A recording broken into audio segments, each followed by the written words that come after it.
ഇന്ത്യയിൽ ഇനി ഏറ്റവും പെട്ടെന്ന് നിയമസഭാ ഇലക്ഷനുകൾ വരാനിരിക്കുന്നത് 4 സംസ്ഥാനങ്ങളാണ്. അതിൽ 2 സംസ്ഥാനങ്ങളിലേക്ക് ഇന്ന് തന്നെ ഇലക്ഷൻ പ്രഖ്യാപിച്ചിട്ടുണ്ട് ഇലക്ഷൻ കമ്മീഷൻ. ഒന്ന് ജമ്മു ആൻഡ് കാശ്മീരും മറ്റേത് ഹരിയാനയുമാണ്. ഇതുപോലെ തന്നെ മഹാരാഷ്ട്രയിലേക്കും ജാർഖണ്ഡിലേക്കും ഇലക്ഷനുകൾ വരാനിരിക്കുകയാണ്. അതിൻ്റെ രണ്ടിനും ഡേറ്റ് ഇപ്പോൾ പ്രഖ്യാപിച്ചിട്ടില്ല. ഉടൻ തന്നെ പ്രഖ്യാപിക്കാനാണ് സാധ്യത ഉള്ളത്. മഹാരാഷ്ട്ര അതിൽ ഏറ്റവും വലിയ സംസ്ഥാനമാണ്. പരമപ്രധാനമായ സംസ്ഥാനം മഹാരാഷ്ട്രയാണെന്ന് എടുത്തു തന്നെ പറയാം. ജമ്മു ആൻഡ് കാശ്മീർ ആയാലും ഹരിയാന ആയാലും ജാർഖണ്ഡ് ആയാലും അതിൻ്റേതായ പ്രാധാന്യമുണ്ടെങ്കിലും വലിയ സംസ്ഥാനമായിട്ടുള്ള മഹാരാഷ്ട്ര പിടിക്കുന്നതിലാണ് എല്ലാ പാർട്ടികൾക്കും ഒരുപാട് താല്പര്യമുള്ളത്. മാത്രമല്ല സാമ്പത്തിക തലസ്ഥാനമായ മുംബൈ ഉൾപ്പെടുന്ന മഹാരാഷ്ട്ര പിടിക്കുകയാണെങ്കിൽ മറ്റ് പല ഗുണങ്ങളും രാഷ്ട്രീയ പാർട്ടികൾക്കുണ്ട്. അതുകൊണ്ട് തന്നെ ഏറ്റവും പ്രധാനപ്പെട്ട ഇലക്ഷൻ വരാനിരിക്കുന്നത് മഹാരാഷ്ട്രയിലാണ്. മഹാരാഷ്ട്രയിൽ നിലവിലത്തെ സ്ഥിതി BJPക്ക് അത്ര അനുകൂലമല്ല. നേരത്തെ നിയമസഭാ ഇലക്ഷൻ നടന്ന സമയത്ത് ഏറ്റവും വലിയ ഒറ്റകക്ഷി ആയെങ്കിലും പ്രതിപക്ഷ പാർട്ടികളെല്ലാം ഒന്നിച്ചതുകൊണ്ട് ഭരണത്തിലെത്താൻ BJPക്ക് സാധിച്ചിരുന്നില്ല. അതിനുശേഷം പിന്നെ BJP ചെയ്ത കാര്യം എന്ന് വെച്ച് കഴിഞ്ഞാൽ ഏറ്റവും പ്രധാനപ്പെട്ട പ്രാദേശിക കക്ഷിയായിട്ടുള്ള ശിവസേനയെ പിളർത്തുകയാണ് BJP ചെയ്തത്. അതിൻ്റെ ഭാഗമായിട്ട് ശിവസേനയിലെ ഷിൻഡെ പിന്നെ മുഖ്യമന്ത്രിയാക്കി ഒരു രാഷ്ട്രീയ കളി പിന്നെ BJP കളിച്ചു. അതിനൊപ്പം തന്നെ ഒരു ബാക്കപ്പ് എന്ന രീതിയിൽ മറ്റൊരു പ്രധാനപ്പെട്ട പ്രാദേശിക രാഷ്ട്രീയ കക്ഷിയായിട്ടുള്ള NCPയും BJP പിളർത്തി. അതിൻ്റെ ഭാഗമായിട്ട് NCPയുടെ ഏറ്റവും പ്രധാനപ്പെട്ട നേതാവായിട്ടുള്ള ശരത് പവാറിൻ്റെ അനന്തരവനായിട്ടുള്ള അജിത് പവാറിനെ ആ പാർട്ടിയിൽ നിന്ന് പുറത്തിറക്കി പുതിയൊരു NCP രൂപീകരിച്ചു. അങ്ങനെ 2 പ്രാദേശിക പാർട്ടികൾ പിളർത്തിയാണ് ഇപ്പോൾ BJP മഹാരാഷ്ട്ര ഭരിച്ചുകൊണ്ടിരിക്കുന്നത്. അതുകൊണ്ട് തന്നെ അടുത്ത ഇലക്ഷനകത്ത് ഭരണം പിടിക്കുക BJPക്ക് അത്യന്താപേക്ഷിതമാണ്. പക്ഷേ കഴിഞ്ഞ ലോക്സഭാ ഇലക്ഷനിലെ കണക്ക് പരിശോധിക്കുകയാണെങ്കിൽ BJPക്ക് വലിയ തിരിച്ചടിയാണ് മഹാരാഷ്ട്രയിൽ കിട്ടിയത്. BJPക്ക് ഒറ്റയ്ക്ക് ഭൂരിപക്ഷം കിട്ടാതെ പോയതിനുള്ള പ്രധാനപ്പെട്ട കാരണങ്ങളൊന്ന് മഹാരാഷ്ട്രയിൽ കിട്ടിയ തിരിച്ചടിയാണ്. മഹാരാഷ്ട്രയിലും ഉത്തർപ്രദേശിലും തിരിച്ചടിയാണ് BJPയുടെ ഭൂരിപക്ഷം നന്നായി കുറച്ചത്. ബാക്കിയുള്ള സംസ്ഥാനങ്ങളിൽ കഴിഞ്ഞ പ്രാവശ്യം കിട്ടിയ പോലെ തന്നെ നിലനിർത്താൻ BJPക്ക് സാധിച്ചെങ്കിലും പക്ഷേ ഈ 2 സംസ്ഥാനങ്ങളിലെ തിരിച്ചടി താങ്ങുന്നതിന് മുകളിലായിരുന്നു. അതുകൊണ്ട് തന്നെ BJPക്ക് മഹാരാഷ്ട്രയിൽ ഒരു തിരിച്ചുവരവ് അത്യാവശ്യമാണ്. മാത്രമല്ല വലിയ സംസ്ഥാനമായതുകൊണ്ട് തന്നെ അതുപോലെ തന്നെ രാജ്യസഭാ സീറ്റുകളും മഹാരാഷ്ട്രയിൽ നിന്നുണ്ട്.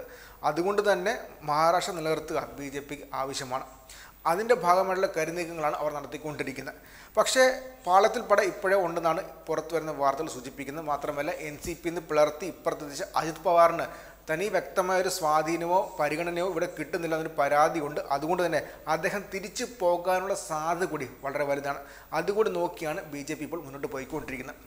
പക്ഷേ ഇപ്പോൾ മഹാരാഷ്ട്രയിൽ നിന്ന് ഒരു പ്രധാനപ്പെട്ട വാർത്ത വരുന്നുണ്ട്. BJPക്ക് തിരിച്ചടി നൽകുന്ന ഒരു വാർത്തയാണ്. ആ വാർത്ത എന്ന് വെച്ച് കഴിഞ്ഞാൽ ശിവസേനയുടെ പ്രധാനപ്പെട്ട നേതാവായിട്ടുള്ള ഉദ്ധവ് ഠാക്കറെ എന്ന് വെച്ച് കഴിഞ്ഞാൽ BJPയുടെ ഒപ്പം നിൽക്കാത്ത ശിവസേന ഉദ്ധവ് ഠാക്കറെ വിഭാഗത്തിൻ്റെ നേതാവുള്ള ഉദ്ധവ് ഠാക്കറെ ഇന്ന് പരസ്യമായിട്ട് ഒരു കാര്യം പറഞ്ഞിട്ടുണ്ട്. മഹാവികാസ് അഘാഡിയിലെ മറ്റ് പ്രധാനപ്പെട്ട പാർട്ടികളായിട്ടുള്ള NCPയും കോൺഗ്രസും മുഖ്യമന്ത്രി സ്ഥാനാർത്ഥിയായിട്ട് ആരെ പ്രഖ്യാപിച്ചാലും ആ വ്യക്തിയെ യാതൊരു ഉപാധിയുമില്ലാതെ പിന്തുണയ്ക്കുമെന്നാണ് ഉദ്ധവ് ഠാക്കറെ ഇന്ന് പരസ്യമായിട്ട് പറഞ്ഞിട്ടുള്ളത്. മുഖ്യമന്ത്രി സ്ഥാനാർത്ഥിയെ എത്രയും പെട്ടെന്ന് പ്രഖ്യാപിക്കണമെന്നും അതിനുശേഷം പിന്നെ അതാരായാലും ശിവസേന ഉദ്ധവ് ഠാക്കറെ വിഭാഗം ഒരു ഉപാധിയുമില്ലാതെ അവരെ പിന്തുണയ്ക്കുമെന്നും അദ്ദേഹം പരസ്യമായിട്ട് വ്യക്തമാക്കിയിട്ടുണ്ട്. മഹാവികാസ് അഘാഡിയുടെ യോഗത്തിന് ശേഷമാണ് അദ്ദേഹം ഇക്കാര്യം പറഞ്ഞിട്ടുള്ളത്. അത് വളരെ സുപ്രധാനമായ നീക്കമാണ്. മഹാരാഷ്ട്രയിലെ ഏറ്റവും പ്രധാനപ്പെട്ട വലിയ പ്രാദേശിക കക്ഷിയായിട്ടുള്ള ശിവസേന ഇപ്പോൾ ഇങ്ങനെ നിലപാടെടുക്കുകയാണെങ്കിൽ മുഖ്യമന്ത്രി സ്ഥാനത്തേക്കുള്ള പിടിവലി അവിടെ മഹാവികാസ് അഘാഡിൽ കുറയ്ക്കാൻ സാധിക്കും. അങ്ങനെയാണെങ്കിൽ ഒരു ശക്തമായ മുന്നണിയായിട്ട് മുന്നോട്ട് പോകാൻ മഹാവികാസ് അഘാഡിക്ക് സാധിക്കുകയും ചെയ്യും. കഴിഞ്ഞ പ്രാവശ്യം മുഖ്യമന്ത്രി സ്ഥാനാർത്ഥിയെ ചൊല്ലിയുള്ള തർക്കമാണ് പിളർപ്പിലേക്ക് എത്തിച്ചത്. അതുകൊണ്ട് തന്നെ അതിലേക്ക് നോക്കി ഇപ്പോൾ തന്നെ വ്യക്തമായിട്ട് ഓടുന്ന പട്ടിക്ക് ഒരു മണി മുമ്പേ എറിയുന്ന പോലെ വ്യക്തമായിട്ട് ഉദ്ധവ് ഠാക്കറെ ഇപ്രാവശ്യം എറിഞ്ഞിട്ടുണ്ട്. പക്ഷേ അത് എത്രമാത്രം സക്സസ്ഫുൾ ആവുന്ന കാര്യം ഇലക്ഷൻ കഴിഞ്ഞാലും പറയാൻ പറ്റത്തില്ല. പക്ഷേ ഇപ്പോൾ തന്നെ സഖ്യത്തിനകത്ത് ഐക്യം വേണം നിലപാട് ശിവസേന എടുത്തിരിക്കുകയാണ്. ശിവസേനയാണ് സാധാരണ എല്ലാ കാലത്തും പ്രശ്നം ഉണ്ടാക്കാറുള്ളത് എന്ന വാർത്ത നമുക്കെല്ലാവർക്കും അറിയുന്നതാണ്. ആ സമയത്താണ് ശിവസേന ഇപ്പോൾ തീരുമാനമെടുത്തിട്ടുള്ളത് ഞങ്ങൾ ഇത്തവണ പ്രശ്നമുണ്ടാക്കാൻ പോകുന്നില്ല എന്ന്. അദ്ദേഹം ഇനി ഭാവിയിൽ പ്രശ്നമുണ്ടാക്കാനുള്ള ഒരു കരുതലാണോ ഇതെന്ന് ചോദിച്ചു കഴിഞ്ഞാൽ അതും ഇപ്പോൾ പറയാറായിട്ടില്ല. പക്ഷേ എന്നിരുന്നാലും പരസ്യമായിട്ട് അദ്ദേഹം തീരുമാനമെടുത്തിരിക്കുകയാണ് ആര് മുഖ്യമന്ത്രി സ്ഥാനാർത്ഥിയായാലും ശിവസേന ഉപാധിയില്ലാതെ പിന്തുണയ്ക്കുമെന്ന്. അത് മഹാരാഷ്ട്ര രാഷ്ട്രീയത്തിൽ ഒരുപാട് ഇമ്പാക്റ്റ് ഉണ്ടാക്കാൻ പോകുന്ന ഒരു പ്രഖ്യാപനമാണ്. മാത്രമല്ല മുഖ്യമന്ത്രി സ്ഥാനത്തേക്ക് ഞങ്ങൾ സ്വയം പരിഗണിക്കുന്നില്ലെന്ന് ശിവസേന പറയുന്ന പോലെയാണിതെന്നും രാഷ്ട്രീയ നിരീക്ഷകർ ചൂണ്ടിക്കാട്ടുന്നുണ്ട്. അങ്ങനെയാണെങ്കിൽ BJPക്ക് ഒരു വ്യക്തമായ തിരിച്ചടി കിട്ടാനുള്ള സാധ്യത കൂടി ഉരുത്തിരിഞ്ഞു വരുന്നുണ്ട്. പ്രശ്നമുണ്ടാക്കാതെ BJP തോൽപ്പിച്ച് മഹാവികാസ് അഘാഡി ഭരണത്തിൽ എത്തുക എന്ന നീക്കത്തോടെ മാത്രം ശിവസേന വർക്ക് ചെയ്യുകയാണെങ്കിൽ അത് BJPക്ക് വൻ തിരിച്ചടിയാവും. വ്യക്തമായി BJPയുടെ രാഷ്ട്രീയവും ശിവസേന രാഷ്ട്രീയവും തമ്മിൽ വലിയ വ്യത്യാസങ്ങളൊന്നുമില്ലെങ്കിലും ഇപ്പോൾ ശിവസേന അത് ശിവസേന ഉദ്ധവ് ഠാക്കറെ വിഭാഗം ഇപ്പോൾ മഹാവികാസ് അഘാഡിക്കൊപ്പമാണ്. അങ്ങനെയാണെങ്കിൽ വ്യക്തമായിട്ട് ബി ജെ പിയുടെ വോട്ട് ബാങ്കിനകത്ത് വിള്ളൽ വരുത്താൻ ശിവസേനയ്ക്ക് സാധിക്കും. അതുകൊണ്ട് മാത്രമാണ് ശിവസേന പ്രവർത്തിക്കൊണ്ട് മറ്റൊരു ഷിൻഡെ വിഭാഗത്തിന് പുതിയൊരു ശിവസേന ഉണ്ടാക്കി ബി ജെ പി എടുത്ത്.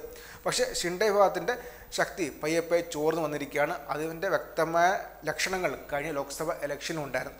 അതുകൊണ്ട് തന്നെ ഠാക്കറെ വീണ്ടും ശക്തിപ്പെടുകയാണെങ്കിൽ അടുത്ത നിയമസഭാ ഇലക്ഷനിൽ മഹാരാഷ്ട്രയിൽ ബി ജെ പിക്ക് വീണ്ടും ഭരണത്തിലെത്തുക എന്നത് അത്രമാത്രം പാടുള്ള കാര്യമായിരിക്കും. അത്ര എളുപ്പമായിട്ടിരിക്കില്ല. കഴിഞ്ഞ പ്രാവശ്യത്തെ പോലെ 2019 2014 ഉള്ള പോലെ അത്ര എളുപ്പത്തിൽ ബി ജെ പിക്ക് ഇത്രമാത്രം സീറ്റിൽ വിജയിച്ച് എത്താനും പറ്റത്തില്ല. മഹാരാഷ്ട്രയിലുണ്ടായ പരാജയം ബി ജെ പി ഒരുപാട് ഞെട്ടിച്ചിട്ടുണ്ട്. മാത്രമല്ല മഹാരാഷ്ട്രയിലെ പരാജയത്തിന് ഒരുപാട് അർത്ഥതലങ്ങളുമുണ്ട്. എൻ സി പി ആയിട്ടുള്ള സഖ്യമാണ് ഏറ്റവും പ്രധാനപ്പെട്ട കാര്യം എന്ന് പറഞ്ഞ് RSS തന്നെ രംഗത്തെത്തിയിരുന്നു. അതുകൊണ്ട് തന്നെ പാളത്തിൽ പട ബി ജെ പി ശക്തമായിട്ടുണ്ട്. അതുകൂടി മുതലാക്കാൻ മഹാവികാസ് അഘാഡിക്ക് സാധിക്കുകയാണെങ്കിൽ ബി ജെ പി സഖ്യത്തിൻ്റെ മഹായുതിയെ തോൽപ്പിക്കാൻ മഹാവികാസ് അഘാഡിക്ക് സാധിക്കും. അതിൻ്റെ ഒന്നാമത്തെ പടി ഇപ്പോൾ ശിവസേന ഉദ്ധവ് ഠാക്കറെ വിഭാഗം ഇപ്പോൾ തന്നെ നടത്തിക്കഴിഞ്ഞിരിക്കുകയാണ്.